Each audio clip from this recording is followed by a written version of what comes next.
Itu cara membaca Mazmur menjadi doa. Tidak ada lagi pihak ketiga.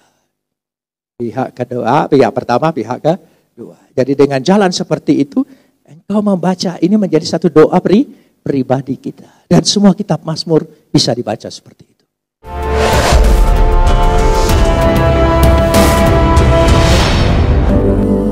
Desem Haab Wehaben Weruah HaKodesh Elohe Echad. Bapa di sorga, kami memuji dan mengucap syukur kepadamu atas segala kasih, karunia, anugerah, limpah rahmat dan berkat-Mu, atas segala perkenanan Tuhan dalam kehidupan kami. Pemeliharaan dan perlindungan-Mu begitu sempurna, dan perkenanan Tuhan untuk menyelamatkan kami, membimbing kami, memimpin kami, menuntun kami, serta senantiasa memberikan kasih setia Tuhan yang kekal selama-lamanya. Ini semua semata-mata hanya karena karya Kristus Yesus yang sudah berlaku atas kehidupan kami. Untuk itu kami mau menaikkan ucapan syukur kami yang tak terhingga kepadamu. Seraya senantiasa menyerahkan diri kami di hadapan Engkau, sebab di dalam Engkau kami akan terpelihara dengan sempurna, karena Engkau adalah pemelihara yang kekal. Bapa bersabda dan berkata-katalah, firman-Mu itu menjadi kekuatan bagi kami, bahkan menjadi pelita dan pandu, petunjuk bagi kami. Hanya sabda-Mu yang memberikan kami hidup. Karena itu berkata-kata dan bersabdalah. Roh-Mu sendiri yang akan mengerjakannya di tengah-tengah pewartaan ini. Terima kasih Bapa. Dalam nama Yesus kami berdoa. Amin.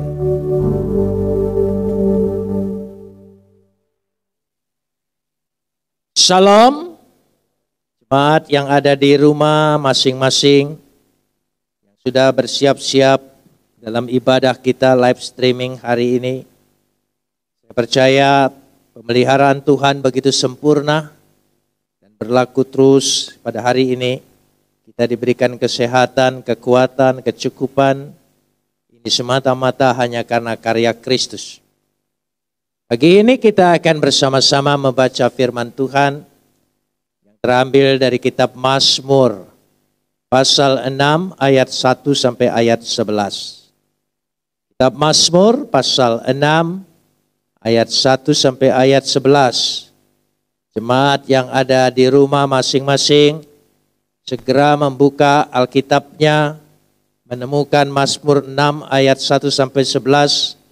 Kita akan membaca bersama, merenungkan bersama. Saya akan bacakan secara lengkap, sementara jemaat di rumah mengikutinya. Untuk pemimpin biduan dengan permainan kecapi, menurut lagu yang ke-8 Mazmur Daud. Ya Tuhan, janganlah menghukum aku dalam murka-Mu, dan janganlah menghajar aku dalam kepanasan amarah-Mu. Kasihanilah aku Tuhan, sebab aku merana. Sembuhkanlah aku Tuhan, sebab tulang-tulangku gemetar. Dan jiwaku pun sangat terkejut. Tetapi Engkau Tuhan, berapa lama lagi? Kembalilah pula Tuhan, luputkanlah jiwaku, selamatkanlah aku oleh karena kasih setia-Mu. Sebab di dalam maut, tidaklah orang ingat kepadamu. Siapakah yang akan bersyukur kepadamu di dalam dunia orang mati? Lesu aku karena mengeluh setiap malam. Aku menggenangi tempat tidurku. Dengan air mataku, aku membanjiri ranjangku. Mataku mengidap karena sakit hati. Rabun karena semua lawanku. Menjauhlah daripadaku kamu sekalian yang melakukan kejahatan, sebab Tuhan telah mendengar tangisku. Tuhan telah mendengar permohonanku. Tuhan menerima doaku. Semua musuhku mendapat malu dan sangat terkejut. karena mundur dan mendapat malu dalam sekejap mata. Kita sambut firman Tuhan, kapot lecha Adonai Elohenu kapot lecha. Segala kemuliaan ya Adonai Tuhanku, kemuliaan bagimu. Saudara yang dikasihi Tuhan, kitab Mazmur ini memiliki bukan double, tapi menurut saya triple maknanya. Dia adalah kitab doa, ya. Dia adalah kitab puji-pujian, dan dia adalah kitab kesaksian. Kesaksian dari orang-orang yang ditolong oleh Tuhan dan yang doanya didengar oleh Tuhan.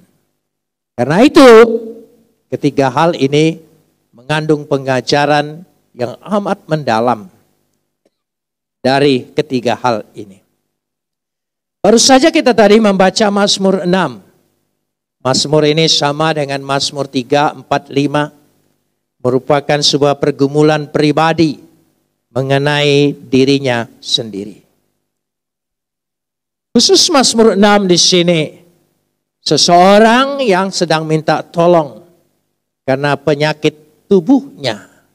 Pada ayat ketiga dilihat di situ berbicara tentang tulang-tulang gemetar. Nanti dijelaskan. Dan pada ayat yang keempat dikatakan jiwanya juga terancam. Jiwaku pun sangat terkejut, tergoncang karena ketakutan dan kecemasan. Bahkan terus penyakitnya begitu lama pergumulannya. Membuat dia dicemooh orang, diejek orang, dihina orang. Terkadang kala banyaknya orang ketika kita ditimpa kemalangan, penderitaan, kesusahan, bahkan sakit penyakit. Bukan ingin bersimpati, berempati, menolong kita. Bahkan tidak sedikit menjadi bahan gosip. Bahwa jangan-jangan orang itu sedang dihukum Tuhan. Jangan-jangan dia memang orang yang tidak diselamatkan. Dan banyak hal. Daud mengalami perkara seperti ini. Karena itu dia menulis di sini. Sehingga dikatakan berbarengan dengan lamanya penyakit yang dia indap itu. Dikatakan pada ayat 8 matanya menjadi rabun karena sakit hati. Dan penyakitnya bertambah karena hatinya juga sakit. Sakit secara tubuh seringkali berhubungan sekali dengan sakit jiwa. Jiwanya menjadi sakit. Tubuhnya menjadi sakit. Saya tidak tahu di mana harus dimulai lebih dulu. Tetapi khusus pada Mazmur 6 ini, penyakit itu datang. Tidak semua orang sakit seperti itu. Tapi karena dosa, ulahnya sendiri. Saudara, nanti kita bisa lihat. Jelaskan sebelum saya masuk pada pada Mazmur 6 ini. Saya ingin mengajak dulu jemaat membaca Mazmur 107 ayat 17. Mazmur 107 ayat 17. Kita lihat.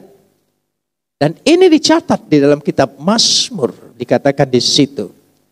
Setelah kita ingin melihat di sini. Ada orang-orang menjadi sakit oleh sebab kelakuan mereka yang berdosa. Jadi ada sakit yang bersangkut paut dengan dosa. Walaupun tidak semua disebut ada orang-orang. Dan disiksa oleh sebab kesalahan-kesalahan mereka sendiri. Mereka menderita, mereka sakit, mereka susah. Tidak datang dari Tuhan. Tuhan tidak pernah mendatangkan kecelakaan. Tuhan tidak mendatangkan penderitaan. Tuhan tidak mendatangkan sakit penyakit. Bukan Tuhan. Jadi jangan ada orang berpikir, oh itu dari Tuhan. Tidak. Alkitab sudah saya jelaskan sebelumnya. Tuhan punya rancangan yang baik. Semua dibuat Tuhan baik. Saudara baca dalam kitab Kejadian awal-awalnya semua dilihat oleh Tuhan. Baik adanya. Semua baik. Jadi tidak baik. Karena kegelapan itu masuk dan kekacauan itu terjadi. Itulah dunia saat ini yang kita huni. Dan karenanya segala bencana, sakit penyakit, penderitaan, peperangan, semuanya adalah akibat dosa yang sudah merusak kehidupan umat manusia. Itu prinsip pengajaran Kristen. Jadi dengan demikian kita bisa melihat di sini. Kita lihat di sini, saya tidak menjelaskan dulu ayat yang pertama, langsung ayat yang kedua. Karena saya pikir itu hanya untuk menjelaskan saja. Pada ayat yang kedua, sebagai satu seruan, peristiwa. Karena itu saya ingin awali dengan dua kata yang sangat berbeda. Peringatan Tuhan dan hukuman Tuhan. Jadi kalau semua yang tidak baik itu bukan datang dari Tuhan, tapi ulah kita akibat dosa, perbuatan si jahat itu sendiri, yang sudah merusak seluruh kehidupan manusia, maka Tuhan bisa memakai semua peristiwa di dalam diri kita sebagai peringatan, bukan hukuman. Sebab penghukuman Tuhan itu belum terjadi.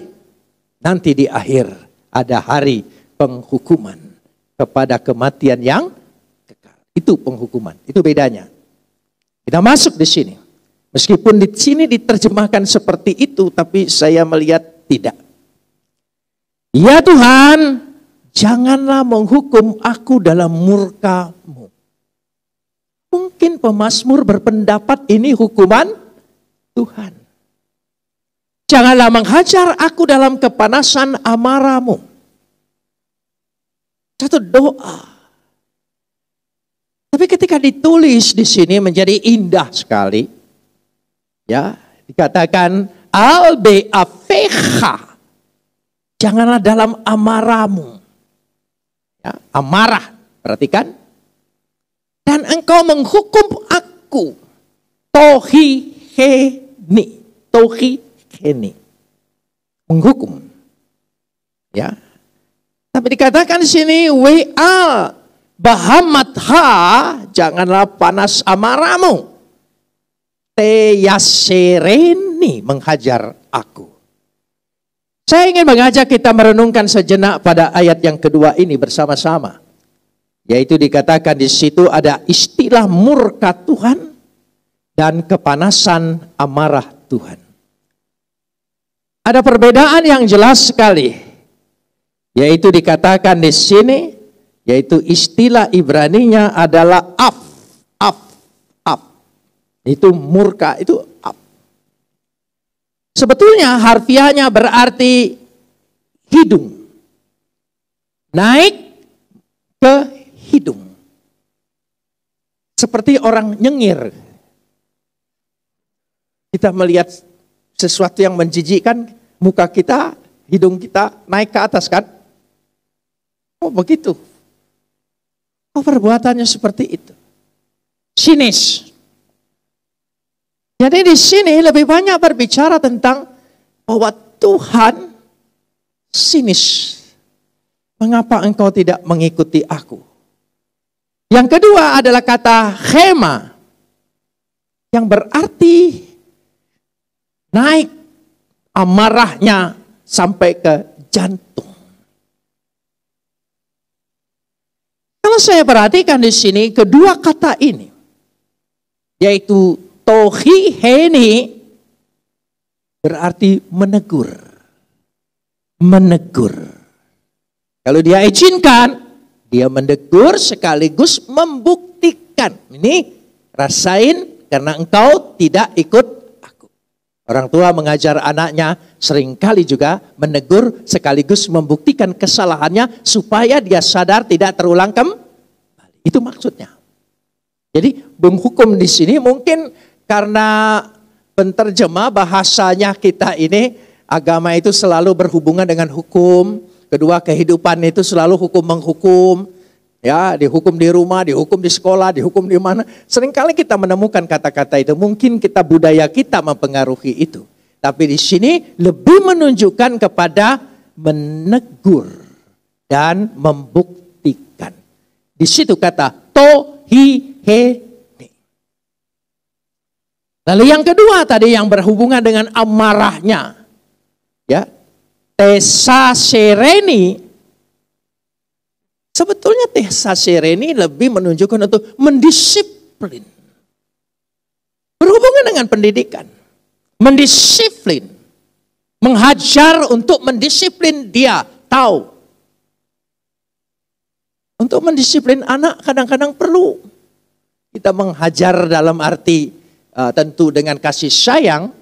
Mungkin anak-anak zaman sekarang lebih sedikit ringan daripada di zaman saya. Kalau yang namanya dihajar itu ya berbekas itu pantat dengan pukulan ikat pinggang atau buat gebuk kasur itu kalau berbekas untuk mengajar mendisiplin.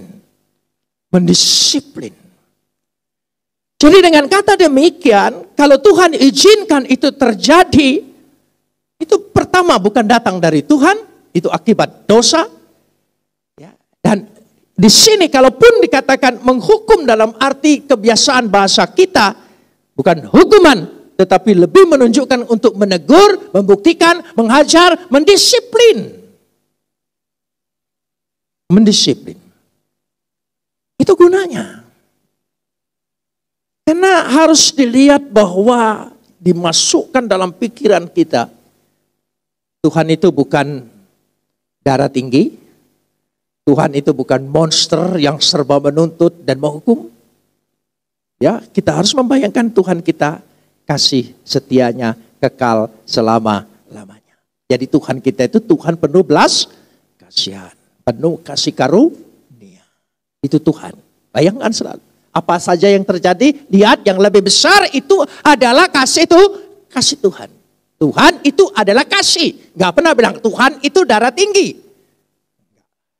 Tuhan itu marah, Tuhan itu murka. Tidak. Tidak ada hubungannya. Jadi itu konsep kita. Melihat Tuhan kita. Datang kepada Tuhan, menyembah Tuhan. Semuanya kita berpikiran. Dia penuh kasih setia. Kasihnya sangat besar. Dan tidak terhitung dan tidak terbatas. Itu lihat dulu di situ. Tapi bukan berarti kita sewenang-wenang. Kita harus menghormati dia. Karena kita berangkat dari kasih setianya. Karena itu kembali lagi dikatakan di sini. Pada ayat yang ketiga. Daud merasakan betul kesakitan tubuhnya itu. Dan sulit ditebak kira-kira sakit apa yang dikandung oleh dia. Tapi itu yang membuat dia tidak bebas. Ternyata penyakit itu tidak pernah pilih kasih. Mau raja, mau jaksa, mau hakim, mau pejabat, mau apa saja. Mau orang kaya, mau orang gagah. Penyakit selalu berhasil menghampiri. Dan Daud dihampiri. Dan Daud tidak kekurangan vitamin. Daud tidak kekurangan makanan. Jadi untuk menjaga imunisasi tubuhnya cukup kuat Daud. Tapi penyakit tetap berhasil lolos. Karena itu saat ini saya percaya kita semua takut sakit. Yang kita takutkan saat ini adalah sakit. Padahal flu mungkin biasa, demam biasa. Tapi sekarang dalam situasi seperti ini, kalau kita flu dan demam kita berpikirnya sudah masuk karantina. Jadi yang lebih sakit itu jiwa kita. Jiwa kita. Karena dihantui oleh pandemi ini, jiwa kita terlebih dahulu terpenjara. Terpenjara di dalam besi. Besi di situ artinya kekuatan yang begitu kuat. Itu ada dalam Mazmur. Jadi kita baca. Jadi itulah jiwanya menjadi merana nanti. Tapi dikatakan tulang-tulangnya menjadi sakit. Gemetar dikatakan di situ. Ya, atsamai. Kinif hala, gemetar, kinif hala, atsamai. Sebab gemetar tulang-tulangku. Bukankah sakit itu juga sering seperti itu? Sakit apa saja, tanda-tandanya secara fisik, tulang kita yang terasa. Tulang berbicara ada keadaan adalah kekuatan kita. Kekuatan kita digerogoti. Kekuatan kita menjadi tidak berdaya. Karena kata tulang dan daging, tolong ingat. Ya, itu untuk menunjukkan tulang kekuatan, daging sebuah perasaan. Etsem daging itu. Dikatakan hard element. Tapi kalau daging itu soft element. Jadi dikatakan di sini tulangnya menjadi sakit. Tulangnya tidak ada kekuatan lagi. Artinya semangat hidupnya hilang. Gairah hidupnya, semangat hidupnya. Orang kalau sudah sakit cukup lama. Ayo jujur. Yang dipikir kita mati. Dan kita lebih takut mati daripada takut sembuh kan itu, saudara. Jadi mungkin ada orang takut sembuh, saudara. Semangat hidupnya. Karena penderitaannya itu makin lama, karena makin lama makin pahit rasanya. Karena ada kata umlal. Harfiahnya menunjukkan perasaan lemah, semangatnya lemah. Akibat penyakit yang berkepanjangan. Kekuatannya sudah tidak ada lagi. Itulah yang dialami oleh Daud. Sehingga dengan jalan demikian, dia berpikir bahwa dia menjadi merana. Jadi sesuatu yang menyiksa hidupnya. Karena itu diungkapkan pada ayat yang keempat. Dan jiwaku pun sangat tergoncang. Terkejut di sini. Tergoncang. Jiwa. We nafsi. Nifhala meot. Meot itu sangat. Kalau meot dengan berkat tidak apa-apa. Tapi meot dengan penyakit. Sehingga terus terang. Dikatakan pada ayat yang keempat karena jiwanya sudah terganggu. Mungkin juga imannya sudah makin lemah. Harapannya makin pudar.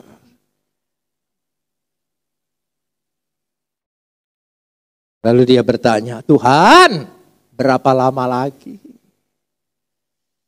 Sampai kapan kira-kira seperti itu pernyataannya? Jiwanya sampai kapan dikatakan? Atmatai, kata atmatai dalam bahasa Ibrani menurut pemahaman Yudaism itu teriakan yang sudah ya terakhir gitu. Berapa lama lagi Tuhan? Berapa lama lagi? Saudara, itulah yang menjadi pergumulan Daud. Lalu, kalau saya mulai baca dari ayat 5. Ini starting pointnya yang paling penting. Supaya kita datang kepada Tuhan. Dan Tuhan mendengar doa kita. Dan bagus lagi di sini. Ayat 5 kita lihat bersama jemaat di rumah. Kembalilah pula. Kembalilah pula. Kembali lagi barangkali ya. Kembalilah. Tapi tidak begitu sebetulnya. Ini ada terkandung kata sufa, Adonai. Kembalilah Tuhan. Tuhan suruh kembali. Tuhan pergi kemana? Tentu dia ingin punya persekutuan kembali dengan Tuhan. Karena dosa berbalik. Dan Tuhan juga berbalik. Seolah-olah tidak ada lagi rasa cinta kasih Tuhan, pertolongan Tuhan, keindahan bersama Tuhan karena dosa. Suf. Akar katanya suf. Jadi bagaimana caranya? Siapa yang bisa berkata, Tuhan kembalilah. Memang ada manusia sehebat apapun bisa perintah Tuhan. Ini balik sana, ini balik sini. Bagaimana supaya ini kembali, Ini kembali. Siapa yang bisa membuat Tuhan kembali? Pribadi Kristuslah. Saliblah yang menjadi perantara. Perantara. Yesus pribadi itu. Dan salibnya dan penderitaannya membuat Tuhan kembali menjadi indah dalam hidup kita. Disitulah disebutkan kembali. Luputkanlah jiwaku. Luputkanlah jiwaku. Aletsa nafsi. Hosieni, selamatkanlah aku. Dasarnya hanya satu, coba baca. Kembalilah pula Tuhan, luputkanlah jiwaku, selamatkanlah aku oleh karena hasdeha, lemaan hasdeha, demi kasih setia Tuhan. Kasih setia Tuhan. Kasih setia Tuhan. Itu Tuhan kita. Dan ada lagu, engkau jauh, aku jauh, engkau dekat, aku dekat, gitu sudah ya. Itu pacar kali. Tuhan, kita harus kembali. Kita harus sudah tindakan pertobatan. Dan Tuhan sudah bertindak, memberikan anaknya untuk menjadi perantara, untuk menerima pertobatan kita, supaya kita dipulihkan kembali, kasih setianya kekal. Tuhan sudah bertindak sebelum kita lahir.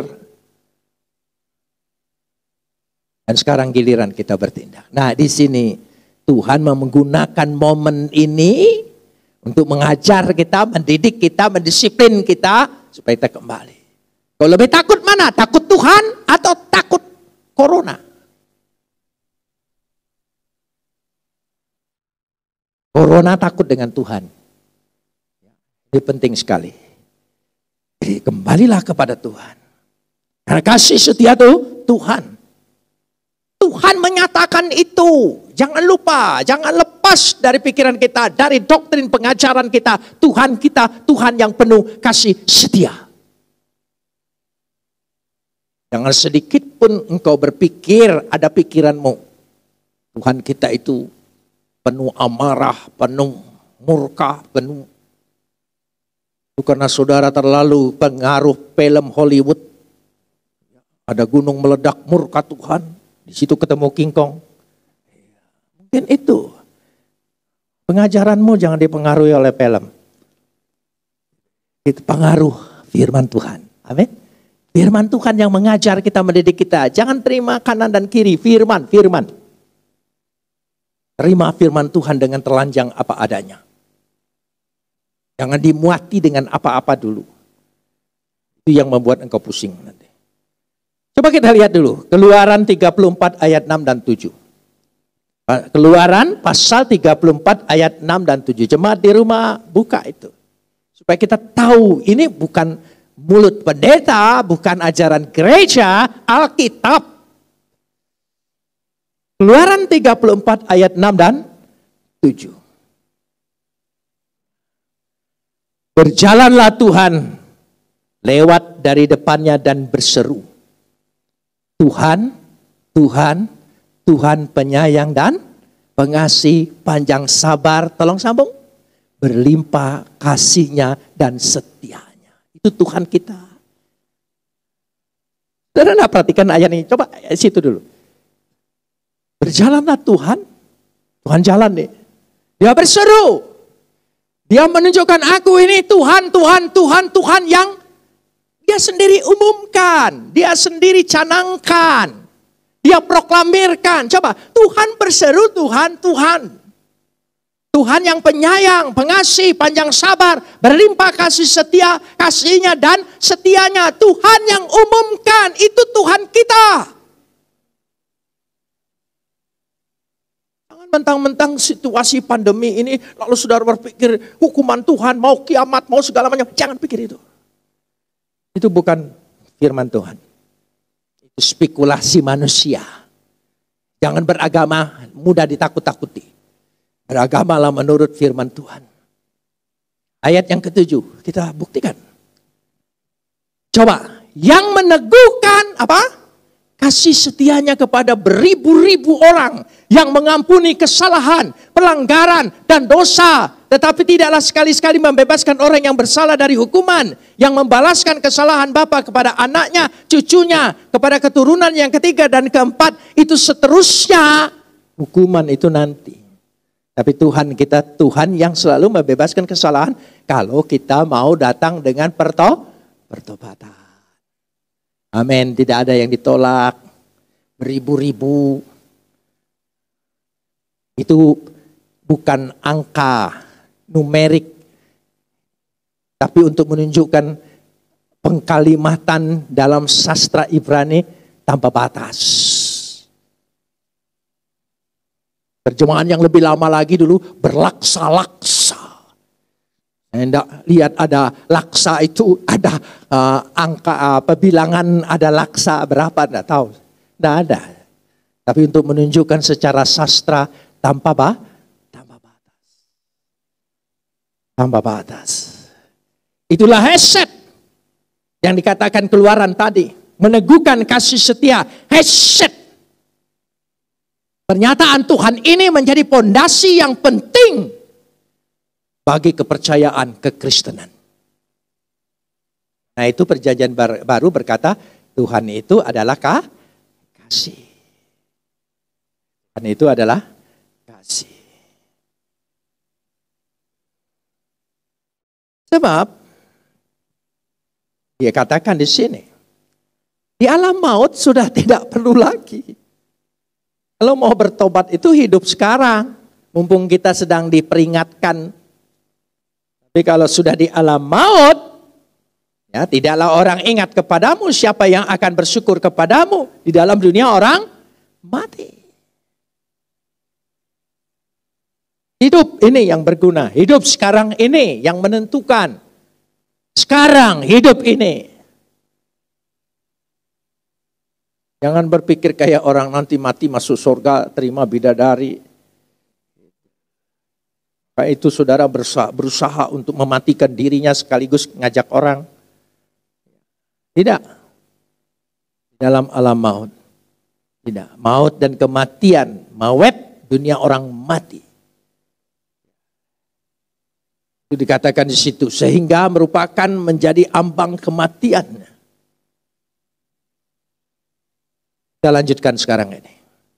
Ayat yang ke-7. Lesu karena mengeluh. Kalau kita banyak keluhan bukan tambah semangat, percayalah. Hidup ini kalau penuh mengeluh terus tambah lesu. Setiap malam aku menggenangi tempat tidurku dengan air mataku, membajiri ranjangku. Itulah kesedihan Daud karena tidak disembuh-sembuhkan. Bahkan kalimat ini sebetulnya menurut saya secara sastra lebih cocok diterjemahkan seperti ini. Ashe fechol laila mitati. Secara harfiah, setiap malam aku berenang di tempat tidurku. Dengan air mata. Setiap malam dia berenang. Inilah untuk menunjukkan betapa susahnya Daud. Betapa hebatnya, parahnya. Tapi sekali lagi di hadapan Tuhan tidak ada yang kata parah, kata sulit. Dan anak Tuhan itu tidak akan sampai seperti itu. Saya lebih suka menggunakan kata nyaris. Jadi nyaris. Kalau nyaris tewas nggak apa-apa, kalau nyaris untung lah itu susah. Dikatakan di situ, mataku mengindap karena sakit hati, rabun karena semua lawanku. Dia bertambah sedih karena dihina orang, diejek orang, diumpat orang. Orang sakit bukan dihibur, malahan dijadikan bahan. Loh, sekarang juga begitu. Orang sakit, ada kata positif saja, wah sudah seperti dulu lepra. Zaman saya lagi kecil orang paling takut dengan kata TBC. Seolah-olah kalau TBC semua harus di. Zaman modern AIDS. Makin lama ditolerir. Sekarang corona. Ya, seperti itu. Saudara, kalau kita lihat di sini, saya ingin bahas kembali. Puncak dari pergumulan Daud ini. Jadi dia tidak mendapat support dari manapun. Betul-betul kesedihan yang luar biasa. Saya ingin mengajak kita melihat dulu Mazmur 107. Mazmur 107 ayat 10 sampai 12. Ayat 10 sampai 12. Untuk menunjukkan sakit. Bicara sakit. Ya. Mazmur 107 ayat 10. Ada orang-orang yang duduk di dalam gelap dan kelam, terkurung dalam sengsara dan besi. Entah sakit, entah penjara, entah kesusahan. Tidak ada cahaya dalam kehidupannya. Terkurung dengan kekuatan yang begitu kuat. Mengikat dia, memenjarakan dia.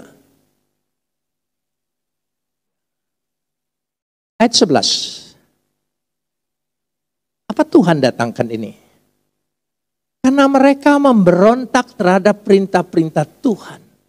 Dan menista nasihat yang maha tinggi. Ini apa yang kita tabur, kita tuai. Kalau menuai berkat, oh amin, haleluya. Di giliran engkau menuai karena kesalahanmu, karena Tuhan ingin kita selamat dari kematian yang kekal. Maka dia tegur, dia disiplin kita, dia gunakan itu kepada kita. Karena kasih sayangnya. Saya kasih contoh dulu. Sebelum ini. Tapi kita lihat dulu ayat yang ke-12. Ayat yang ke-12. Maka ditundukkannya hati mereka ke dalam apa? Kesusahan. Karena kalau tidak ditundukkan, nggak bisa. Tegar tekuknya. Mereka tergelincir dan tidak ada yang menolong. Seolah-olah biarkan dia jatuh supaya dia belajar. Dari kesalahannya itu. Biarkanlah. Tetapi dikatakan kemudian. Dari ayat 13 sampai ayat ke-16. Saudara lihat di situ. Bahwa dia berseru kepada Tuhan. Ya, ayat 13. Dalam kesesakan mereka. Dan diselamatkannya lah mereka dari kecemasan mereka. Berseru, berdoa, datang, bertobat. Ya, tidak hanya kalimat itu, ada terusannya. Ayat 14. Dibawanya lah mereka keluar dari dalam gelap dan kelam. Dan diputuskannya belenggu-belenggu mereka. Itu Tuhan penuh kasih. Supaya apa? Ayat 15. Biarlah mereka bersyukur kepada Tuhan. Tolong sambung. Karena kasih setianya. Bolak-balik kasih setianya. Karena perbuatan-perbuatannya yang ajaib terhadap anak-anak manusia. Apa perbuatannya yang ajaib? Mujizat yang terbesar adalah karya Kristus yang menebus dosa kita. Itu mujizat yang terbesar. Inilah janji Tuhan. Akhirnya Tuhan mendengar doa mereka. Doa daripada pemazmur ini. Kita lihat ayat yang ke-9. Dari bacaan kita ini. Menjauhlah daripadaku, kamu sekalian yang melakukan kejahatan, kamu yang mengejek, kamu yang menghina, menjauh semua. Kamu harus tahu, sebab Tuhan telah mendengar tangisku. Tuhan telah mendengar permohonanku. 2, 3, Tuhan menerima doaku. Bagus sekali saudara. Tuhan mendengar tangisku. Qalbihi. Dikatakan, sama Adonai qalbihi. Tuhan sudah mendengar.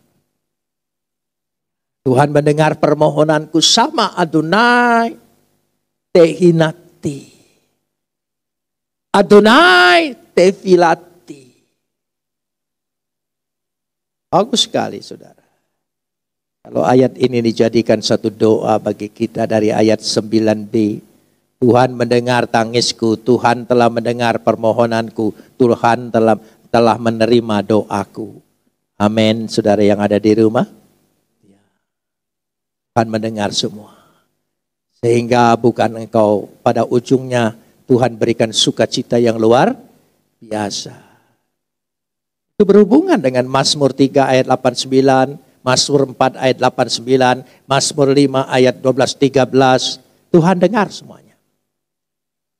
Karena Tuhan kita sekali lagi, janji Tuhan itu kalau kita datang kepada Dia tidak ditolaknya. Kalau kita mohon kepada Dia, berdoa kepada Dia, Dia mendengar kita.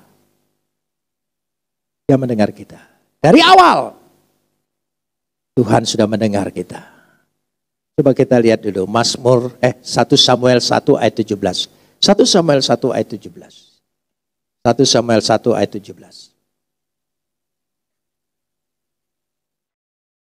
1 Samuel 1 ayat 17. Ya. 1 Samuel 1 ayat 17. Bukan Mazmur. Jadi dikatakan di situ. Kita bisa melihatnya. Ya. 1 Samuel 1 ayat yang ke-17.